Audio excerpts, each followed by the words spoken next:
What's up, guys? It's your girl, Lady B, and you're tuned into KTTV and Treats. Yes, I know, I'm late. But we'll be all caught up after now.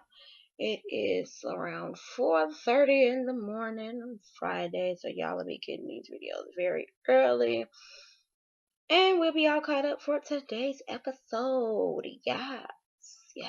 So you'll either be getting a video later on tonight or early Saturday morning. So we'll be on track. Yay! The call. Anywho, we're gonna get right into it.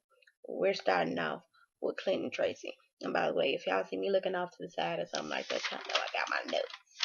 So, anywho, Clint and Tracy.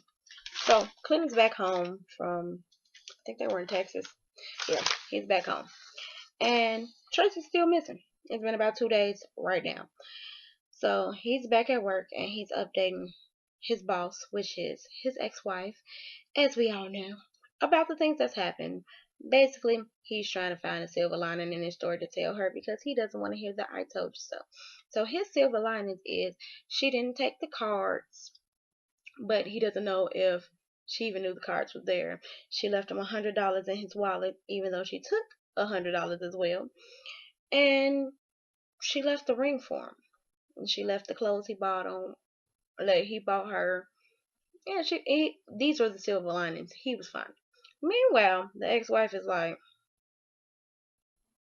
okay, pure shock. She's like, she didn't even believe the girl really loved him. She was just looking for her way out and something to cling to as she got out, and then she found her way out and she ran free. She like basically Clint needs to know this marriage. He needs to lawyer up, find out what his best bet is. If he could get a lawyer to tell him what she is, something like that, and then annul it, would he? And Clint's basically a little hesitant on that because he's like, he loves Tracy and he's not trying to annul his marriage. He wants things to work. She just has a slight problem, which is the addiction to crack. That's her slight problem.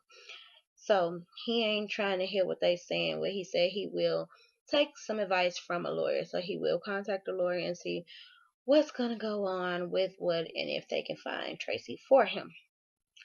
Now, a couple of days go past.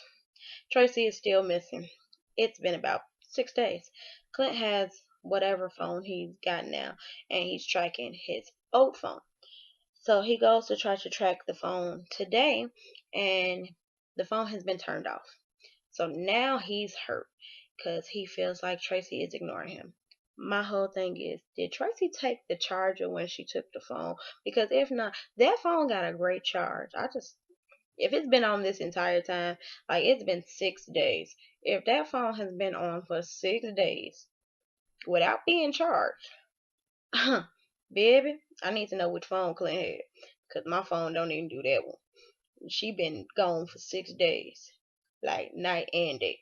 So yeah, that Clint, what kind of phone did you have? If she didn't have the charge, I just want to know if she had the charge or not, because you was expecting a lot after 6 days. But Clint goes to talk to his mama, and his mama has finally found it in herself that she was too supportive of the relationship between Tracy and her son. Why does she feel like she was too supportive now? Because she didn't know Tracy was a drug addict. She said if she would have known Tracy was a drug addict, she never would have been that supportive because that's not the type of person she wants her son with. And she wouldn't have supported him to go do any of the things that he did. Clint's telling her, like, he doesn't, she was fighting her own demons. She loves him, but her demons won the fight. So he got left, but he's okay with it because she's just sick and they can work it out because he loves her. While they're having this conversation, his ex-wife calls and goes, so I got a call from the jail at the job. The person was looking for you, but since you weren't here, they asked for the manager, which of course is me, but I was away from the desk at the time. So the person that answered the phone said they could hear a person in the background screaming, I gotta talk to Clint. I gotta talk to Clint. She goes, I think that was your girl. Clint goes, "Yay, I'm so happy." Why are you so happy that she's locked up again? Like, I guess they kind of figured she was back in jail, but wasn't sure she was back in jail, so didn't know exactly what was going on. But I think Clinton's just happy that she's okay. Because he goes, he's just happy that she's not in the hospital or anything like that. So I think he's just happy to know that she's not hurt or dead or something like that. She's just locked back up. So now he's trying to figure out which jail she's in. But they didn't have that on the phone. No one said that on the phone, anything like that. So his mom goes like, "So now what are you gonna do?" He says, "Try to wait for a new phone call." Like, you gonna wait for another one? Another phone call from her. You just gonna sit around here and wait for a phone call from the wife that left you and is addicted to crack. Okay, this is what we doing. His mom finally just goes, "I don't trust her. I don't want you dealing with her. I think you should get the marriage and know this is not what you need to do. I don't want Tracy ruining your life." Clint is basically set in his head that he gonna do what he gonna do and that he loves Tracy and he's willing to wait. So he ain't trying to hear it, like, at all. Mama ain't having it though. Not at all. So next up we have Brittany and Marcelino. Now I ain't gonna lie. The stuff Brittany and Marcelino do together is so cute to me. Like, their atmosphere around the area they're in, I believe they're in Arizona. My cousins stay down there. I always said I probably wouldn't move down there or nothing. But to see it, it looks really nice. It looks like it's cool to just have like sand in your backyard and cactus and stuff like that. You could just go chill in the desert. Whatever. But Brittany and Marcelino basically take a walk and start playing around in the desert. I don't know. They're playing around in the desert. Brittany finally decides to come clean about the Amanda thing. And baby, let me tell you, I don't know. I'm kind of with Brittany, like it wasn't the right time. We wasn't gonna talk about it. We talk about it when we talk about it. But she said it was eating her up, so she came clean about it, which I commend. Brittany, I commend you for coming clean about what was going on, even though you really didn't do anything wrong. You didn't. I agree with you. You didn't do anything wrong. You didn't have sex with the girl. You wasn't like kissing on the girl. Like, y'all wasn't doing it. Y'all was on some friend stuff. Like, y'all really was kicking it. You kept it to the point where y'all was kicking it. Y'all didn't make out, do nothing really. Nothing really happened. So the thing that set Marcelino off was the fact that Brittany told him that she had Amanda in the hotel room that they were sharing with each other when she first got home. Marcelino flipped out. My man said, "So I took a whole year to plan a day by day thing for me and you to share, and you had another person that you used to have sex with up in our room?" Brittany, like, dude, chill out. We didn't do anything. We basically was chilling by the pool the whole time. Be easy. I didn't cheat on you. I haven't did anything. Like, her defense is, "I just didn't have the opportunity to tell you at the time. So now that I have the opportunity to tell you, I'm telling you. I'm being honest and you're being jumping on me like I'm keeping things from you. I'm telling you the truth and I'm letting you know that she's been around. She's my ex. We're just friends. It's not like I have my own place or anything that I can just chill with my friends with. This is what I had. Yes, I contacted her. Yes, we chilled. We ain't do nothing. I'm not cheating on you. Chill out." Marcelino wasn't feeling none of that. He felt like she keeping other stuff from him and all types of things now. Like, now little things running through his head, and she like, "Dude, calm down. Like, calm down." He like, he's just scared that she's gonna end up back in jail because of the people that she decides to hang out with. He wants to protect her from going back in. He doesn't want anybody that can cause her to go back in to be around, pretty much, or he wants to meet them and feel them out before they are around her, so he will know that she's safe, which I can't really be mad about because she's not supposed to be around other felons, and being around other felons may cause her to go back in, but if they good, it shouldn't be a problem. So he just needs to chill. She basically like, I'm not gonna judge you and your people. I'm just gonna, you know, watch how things go from a distance, and if I see anything that I don't like, then we'll deal with it from them. He kind of feels the same way, but it's the whole thing of it being her ex and her not saying nothing immediately kind of bothered Marcelino. But I think they'll work through it. Marcelino don't seem like he letting her go, and Brittany seems like she really does love him, and or is trying to really build love for him. But they'll be okay. Next up, guys, we got Caitlyn and Matt. So today's supposed to be a good day, right? Matt has a job interview. Woohoo! Go Matt, go Matt, go Matt. Yeah, he out here trying to do his thing and trying to be the person that Caitlyn wants him to be. So his best friend sets him up with a job interview at his job. And he felt like it'd be a good mix or blend or whatever because his boss is an ex-con. So he felt like Matt and his boss would get along. I don't know if that was a good idea. And I don't know if, just because they ex-cons, they sit and talk about their old past, charges and stuff like that. I don't know. Like, they just sit around and be like, yeah, I went in for this. I went in for that too, doing that. I don't know. I don't, I don't know. Is that a con thing? Do that's what niggas that just got out do? Like, anywho. So, they go to the interview and I bet it's like Matt really like okay, Matt tried to give it a little bit of a shot, but the interview, y'all, the interview went left like real quick, real quick. Interview went real real quick. Like, okay, it started off with him asking Matt about the past and what he used to do. Matt brings up the Ajax company his dad used to own and stuff he used to do then. But when he said the age, he was like 18, 19. So the boss goes, so what you been doing for the last like 8 or 9 years? Matt goes, so I've been in jail for the past like 8 or 9 years. Yeah. So boss was like, yeah, if you've been in jail for that long, you might not really be skilled in doing what you say you know how to do. Matt goes, pause. Mm, I didn't say I was skilled. I said I knew how to do it. I'm not saying I'm real good at it or anything, but I know how to do it. So the boss ends up asking Matt to do something with this little paint can thing, like fill it up and like spray it into the thing. But he lets him know, like, you're gonna get messy. It's gonna be one of those things. Matt goes, yeah, didn't know this was gonna be that, and I just got a jail. These are the only clothes I have. I'm not really trying to get them messed up.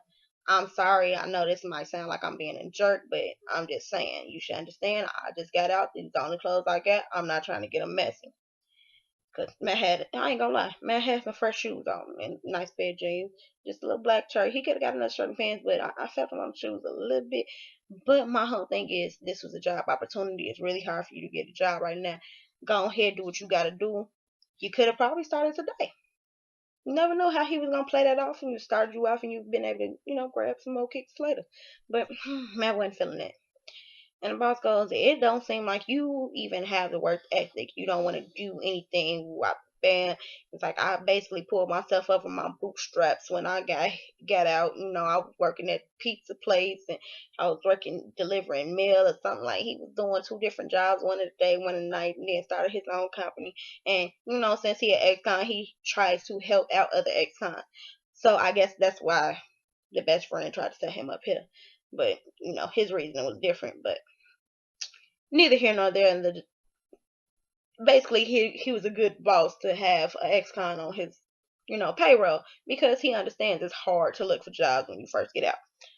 So man, like, I ain't really feeling that, and goes clean off once the boss started talking about, you don't have to work. Actually, you can leave. You don't have to be here. You don't want to do this. I'm not gonna have sympathy for nobody. I have people lined up around the block waiting on these jobs. He said, man, F your job. I don't need this job. You can do that. F you. You're a punk. You this and do that. Basically trying to tell him he'd catch a fade. But Matt's whole thing is, man, I cannot catch another case. I can't catch another charge, especially not a violent charge. If I catch a charge, then I'm going back in. It's a wrap. Like, it's not going to work for me. So Matt decides he's going to leave. He ain't doing it. He ain't feeling it. He tells his best friend, your boss is a prick. I ain't got time for it. He gets home to Caitlin and he letting her know like how the interview go. Caitlin wants to know how the interview go. He letting her know like, yo, he thought I was just gonna get myself all dirty on with some paint and mess up my shoes. Like these are my only shoes I got. These are the only clothes I got. I wasn't about that. Caitlin like, okay. He was like, he asked me to do this thing with the paint and I told him no. She goes, you told him no. He said, yeah. He was like, you probably could have. I understand things didn't go your way, everything like that, but you probably could have handled it better. You don't know what he might have had planned for you. That's the same thing I just said. Like you probably could have did that. He would have started you at work, and by next week you would have had a check and been able to go buy some more stuff. But we won't know because you decided just to tell him no. He goes, yeah, I guess we won't know. So yeah, his whole thing is if they already have this type of chemistry off just a meeting or interview, he didn't need to work with him because he be didn't knock his head off his shoulders and caught another charge. So he wasn't feeling it. Kayla wasn't feeling his excuses, but she gonna work with it. It is what it is. Next up, we got the inspiration for the title of this episode, the 800K hustle. Yes, we have your girl Scott and your girl Scott. I'm so stupid. We got your girl Lizzie and Scott. Now, Lizzie and Scott decide that them and the kids are going to go to a church nearby so that Lizzie can do her first confessional in 10 years. Don't they got like people they can go do that with in jail though? Like, why hasn't she done it in 10 years? I don't know. Anywho, so upon getting to the church, Lizzie decides she's going to tell Jasmine that her and Scott are now engaged. Baby. We all know Jasmine ain't feeling none of this stuff that's going on. Jasmine is not feeling it. She don't feel like they should be getting married. And she don't feel like they should be engaged. She feel like it's too soon. Like, what are y'all thinking? But Lizzie tells her she loves Scott. And this is what she wants to do. She's happy. So Lizzie decides to do an impromptu rehearsal for the wedding. She's coming down the aisle, and Scott's standing at the end of the altar, and she makes Scott basically recite some vows. Scott ain't know what to say. Baby Jasmine was eating all of that up. Like, so you don't know what to say? This is what I'm talking about. You don't know what to say? You don't know why you want to marry her? You don't know what to say? And Lizzie like, yeah, pretty much. Why don't you know what to say? You want to marry me, but you don't know what you want to say for your vows? Like, girl, vows are wrote. It takes some time to think about what you want to write down for some vows. Like, you just put that man on blast and put him on the spot. So Lizzie basically recites what she would say as her vows, and it has everything to do with him holding her down in jail, and she's happy she's out and all that type of stuff. And it's like, you sure you gonna say that as your vows? The world don't need to know all this. Like, So Liz leaves to go confess, and Jasmine is hounding Scott like he is fresh steak, and she hungry. She like, so why would you ask my mom to marry you? Why wouldn't you come to me first? I would have told you no. It's too soon. You don't need to do that. And Scott's like, it's not your decision. This is me and her life. Like, you forget. She's been proposed to 14 different times. Why did she say yes to me if she didn't want to do it? And she like, maybe she felt like her back was against the wall. What do you mean? Like, she felt like she had no choice. You're moving too fast. You should have just waited. Like, I don't think y'all should do this. Scott's like, it's different between us. How many of her tricks have you met over the course of time she's been gone? She's like, one. He said, exactly. and now it's me. And she said yes, and we're gonna be happy, and that's that.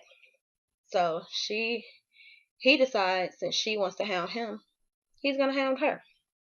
He goes, "Had your mother said she was using me for money?" Baby Jasmine's face was like, uh, I can't say that. I don't know anything about that. She hasn't talked to me about it. I don't know. I don't think so. But yeah, I just think it's too soon for y'all to be getting married. Like, nobody got an answer that they wanted. Like, at all. As Lizzie is in confession, she's basically telling the priest that she wants to change her life. She doesn't want to use her body anymore for money. She doesn't want to use men for money anymore. She basically says how she learned the tricks of the trade from a woman inside with her that was doing life, and she learned how to get men to give her whatever she wanted. While she was in there, she basically broke down how you say these certain things and these code words and find out if they will send you money, and if they send you money the amount that you asked for the first time, you try it again and ask for a bigger amount, and if they send you that, you know you got them hooked. I said, well, baby, okay, flex on them, then, boo. Flex on them. I don't know what to say because to get somebody to send multiple people to send you money, and the amount of money she's talking about, $800,000 while you're in jail. What do you need that much money for in jail? What other than your drug habit? And first off, the fact that y'all even getting these drugs inside, it's crazy. But for that much, are you inside? Why do you even need? I guess men just do what they gonna do, like, cause ain't no way I'm sending you all that, and you just basically sending me pictures and a dream of when you get out you're gonna be with them. But she did what she had to do while she was up in there, and took care of herself. So go ahead, Lizzie. I ain't mad at you. You flexing on them, bubble. Flex on. But I'm glad you're getting your life together and you're trying to change your life around and you don't want to do it no more. So that's something to be proud of. If y'all haven't guessed it, y'all know I saved the best in my fave for last. Megan, Michael, and Sarah. Lord. Megan gave up her little virginity to Michael in his hotel room after their first night together, Lord. And she is so happy and giddy and can't stop smiling. And Michael was so happy, and they did all these things, and Megan's talking about she's so happy she took the classes. Baby, they cut this film, and she's at home practicing with a video of a woman showing how you supposed to ride.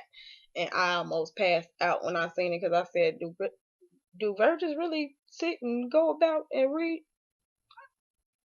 I guess you do if you about a 28-year-old virgin. I guess you would want to be prepared for the person you supposed to have sex with, something like that. The producers is so messy, y'all. The producers have the nerve to ask Michael, ain't he having sex with Sarah too? And Michael like, I ain't had sex with Sarah in a minute. Nigga, what, the minute that you been with Megan out here? You ain't had sex with Sarah the minute that you ain't been around it, because you been sticking and poking Sarah since you got out. Like, sticking and poking. Sticking and poking. Meanwhile, Sarah is at home blowing Michael phone down, honey. She said he been gone for about 20 hours. She ain't heard from him. She not thinking he with anybody else. Well, I don't believe that. Why why don't I in my heart of hearts believe she doesn't feel like he's with somebody else, and that she's only concerned that something happened to him? Sarah, you ain't got to lie to us. We know your first thought is he out here with some other heifer. Because that would be anybody's first thought. He dip off in your car and he gone for 20 hours and you ain't heard from him and he ain't answering your calls. Where he at, girl? His people stay in Michigan. Where he at? Hmm. But you not concerned, so we not gonna be concerned neither. So we just gonna get back to Megan and Michael. So I mean, she not concerned, so why should we be concerned? I mean, let's not be concerned together. So, like I said, back to Megan and Michael in the hotel room feeding each other breakfast in bed. Hmm. Since Sarah ain't concerned that her husband ain't been home in 20 hours and ain't answering his phone. So Megan basically talking about how she doesn't want to go home and she needs to start thinking about moving to New York so they can be closer to each other. Do you know this man came up with a whole excuse like, nah, baby, you don't need to move here because I'm thinking about transferring my parole, so I'll probably end up down there with you. Can you do that? Wasn't that the reason why you married Sarah in the first place, so you can be in New York with your daughter because you knew once you got out you were going to be paroled to your mother's house? So to avoid being paroled to your mother's house, you married your baby mama so you could be closer to your daughter. Correct? So how are you going to transfer your parole to Texas? That's all I want to know.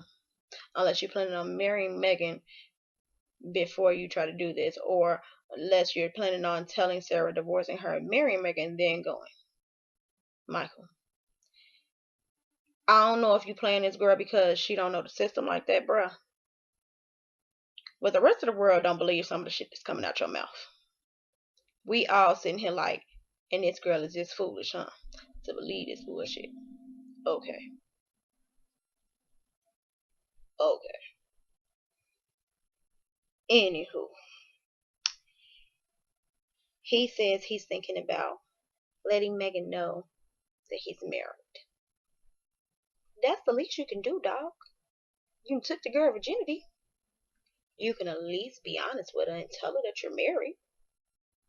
I mean, that should be the least you can do. I mean, she should know she's sleeping with a married man and she just gave her virginity to a married man. But, you know, he's too busy thinking about proposing to Megan instead of telling Megan he's married. So we don't know what Michael's trying to do. But he doesn't know if the time is right to tell her he's married, but he's thinking the time is right for him to repropose to her. Michael, I like you. I do. I really do. But baby, your timing, Michael. Get it together, bro.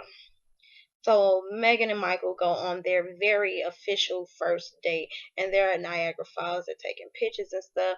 Megan's all happy. She goes, "Babe, give me your phone so we can take some pictures." Michael good. Michael a good one. He like, I ain't even bring it. You told me it was gonna get wet. She said, yeah, I told you it was gonna get wet. I was gonna put it in my purse so that we'd have it. So they taking all these pictures on her phone. Real reason why he didn't bring his phone, cause Sarah been blowing that bad boy down. Because now it's day 2 and he ain't been home and she ain't feeling it and she blowing him up and he didn't want that phone ringing while he was with Megan and slip up and have to answer it or something like that. Because of course, any woman knows that if his phone ringing and he ain't answering, it's some BS. So as they're at the falls, Michael's feeling like it's the perfect time to propose to her and this and that. Michael, like Megan tells him, like, babe, you outdoing yourself. How you gonna outdo yourself next? He goes, you'll find out tonight. When I say Megan is so geeked up and so happy, she already planning second dates and stuff because they headed home now and they getting ready for their dinner that they supposed to be having tonight. But monkey wrench thrown in the plans because as she's trying to get ready, Michael going through his phone and he see a message from Sarah. His PO been called and said he ain't showed up to a meeting that they was supposed to be having. Whoop.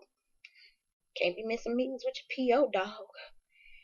But he don't know if it's really true or if Sarah's just trying to get him home because he ain't been answering Sarah's calls and he knows she can play that card.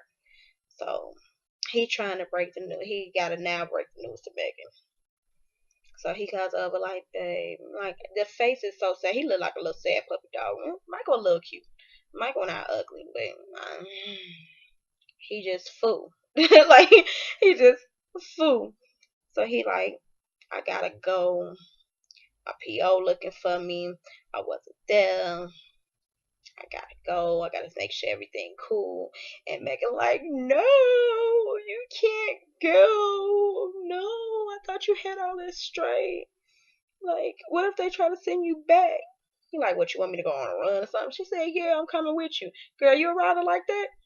I mean, yeah, it was her first time, y'all, so she probably would be a rider like that off the first time. He like, I am not finna go on a road for a parole violation, girl. I'm just call you when I get back to the house to figure everything out. I'll just let you know what goes on. Megan is hurt. She's devastated. She's so distraught and just crying in the bed. And he's sad that he gotta leave her because now their little weekend is ruined. And get home to your wife. Get home to your wife.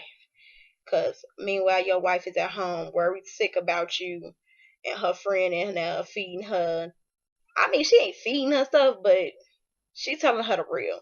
She like, obviously it's a problem between y'all because he ain't been home, he ain't answered his phone, he ain't here. Her friend is over it, and she like, I can see that he's still messing around with people.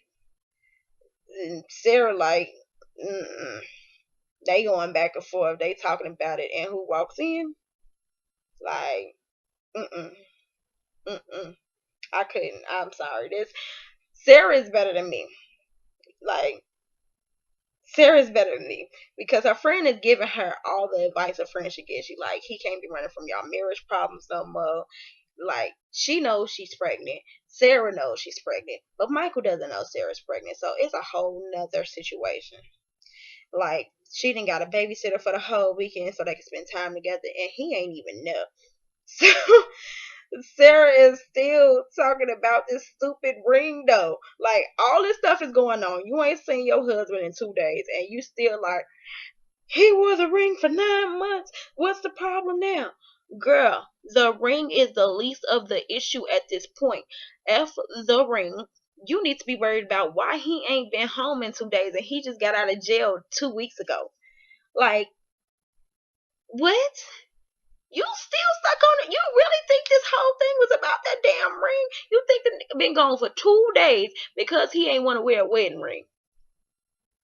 Ding dong, come on. Come on. Click it. Come on. Click it, Sarah. Click it. It's not clicking. It's not clicking.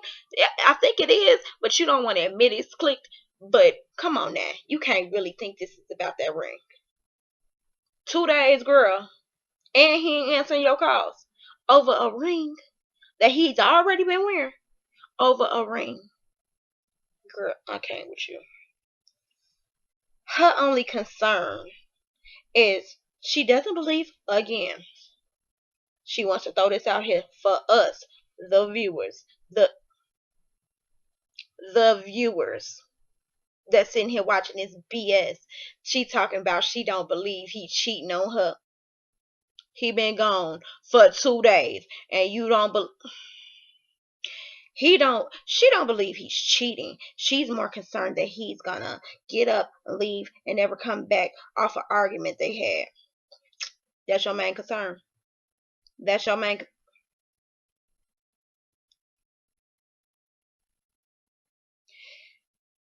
The film flips back and Michael's leaving out the hotel. He's in the parking lot about to go get in the car.